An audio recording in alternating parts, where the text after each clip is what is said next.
Super AI Podcast Design Thinking for You เมื่อท่านเกิดอาการอิดเมื่อยวินหัวนี่เลยกับยาดมกา Nature Herb สามารถช่วยท่านหายจากอาการเหล่านี้สินค้าดีหอมดนนาน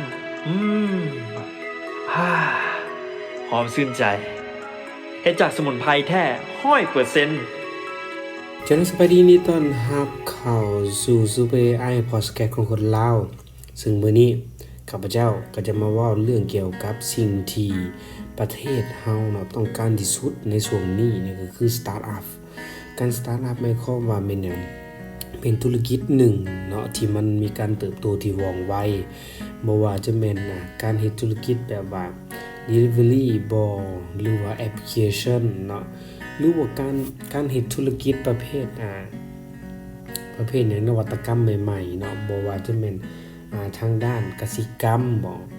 เนาะหรือว่าการสื่อสารแบบนี้เป็นต้นแต่ว่าบ้านเฮาน่าจะลงลึกทางด้านกสิกรรมหลายกว่าและก็กสิกรรมดังกล่าวนั้นต้องมีเขาเอิ้นว่าหยังต้องมีการนำส่งหรือว่าขายก่อนเนาะขายปุ๊บแล้วจะเฮ็ดจังได๋จะส่งถึงมือลูกค้าสิ่งที่ประกอบเขาเนาะในการเริ่มผลิตจนมาฮอดมือลูกค้าเนาะท่านที่เป็นเขาเรียกว่านักธุรกิจใหม่จะเฮ็ดแนวใดเนาะเพื่อประกอบเขาในแต่ละขั้นตอนของนั้นเนาะเพื่อเป็นอย่างคือว่าเป็นธุรกิจหนึ่งที่มีการเติบโตไวหลายยกตัวอย่างบางคนเนาะอาจจะเฮ็ดเว็บไซต์ที่ขายเครื่องออนไลน์แบบนี้เป็นต้นเนาะแต่ว่ามีระบบและก็ควบคุมเฉพาะประเทศเฮาแบบนี้เนาะโดยเฮาก็บ่ได้ไปแข่งกับประเทศอื่นแบบนี้เป็นต้นเนาะและอาจจะพัฒนาไปในแบบปีต่อไปก็คืออาจจะมาคอนแทคหรือว่าอาจจะเป็นเคิ้นให้ได้เนาะแลกเปลี่ยนกับเว็บไซต์อื่นที่ออกสู่ต่างประเทศแบบนี้เป็นต้นอันนี้ก็แม่นการเติบโตเนาะจากสตาร์ทอัพที่ยังบ่มีหยังคนน้อยแบบนี้เนาะคนน้อยคนบ่หลายเนาะทุนน้อยแต่ว่าการเติบโตในส่วนต่อไปมันจะไวขึ้นแบบนี้เป็นต้นแล้วก็ธุรกิจต่างๆเนาะที่เรียกว่าใหญ่เนาะใหญ่แล้วก็เติบโตหลายมีรายได้หลาย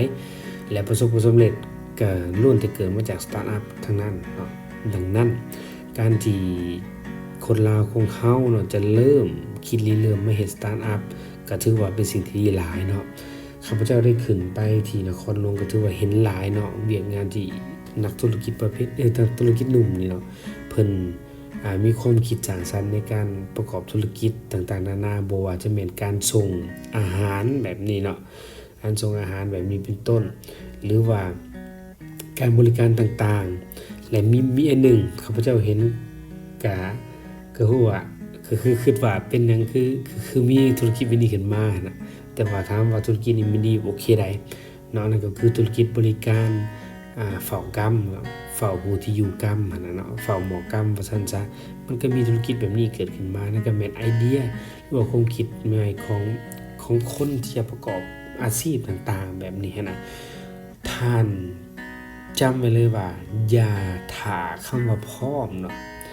คำว่าพร้อม 100% มันบ่มีดอกแต่สิ่งสำคัญที่สุดคือคิดเนาะคือปุ๊บแล้วเราเฮ็ดเลยเฮ็ดไปเรียบร้อยแล้วถ้ามันบ่ได้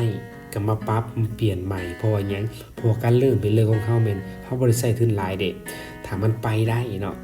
ถ้ามันไปได้มันเป็นได้มันคือสตาร์ทอัพดีๆนั่นเองเนาะที่จะหาเงินลงทุนหรือว่าการก้าวกระโดดไปสู่รายได้ที่หลายขึ้นและก็ประสบความสำเร็จหลายขึ้นอย่าลืมเนาะคำว่าสตาร์ทอัพสำหรับลาวของเฮายังต้องการหลายและเฮาจะมาเว้าใน EP ต่อไปข้าพเจ้าขอขอบใจเนาะเคิ้นว่าความรู้หรือว่าแนวทางดีๆจากผู้ใหญ่ใจดีของประเทศเฮาเนาะที่แนะนำเกี่ยวกับการประกอบธุรกิจสตาร์ทอัพแบบนี้และเฮาจะมาเล่าสู่ทุกท่านฟังอีกเนาะใน EP ต่อไปเกี่ยวกับวิงานสตาร์ทอัพว่าจะมีธุรกิจใดแน่ที่จะยังสิการเติบโตไปในอนาคตเนาะสำหรับประเทศเฮาตัวนี้สำคัญเดี๋ยวพบกันใหม่ใน EP ต่อไปกับ Super AI Podcast ของคนลาว Super AI Podcast Design Thinking for You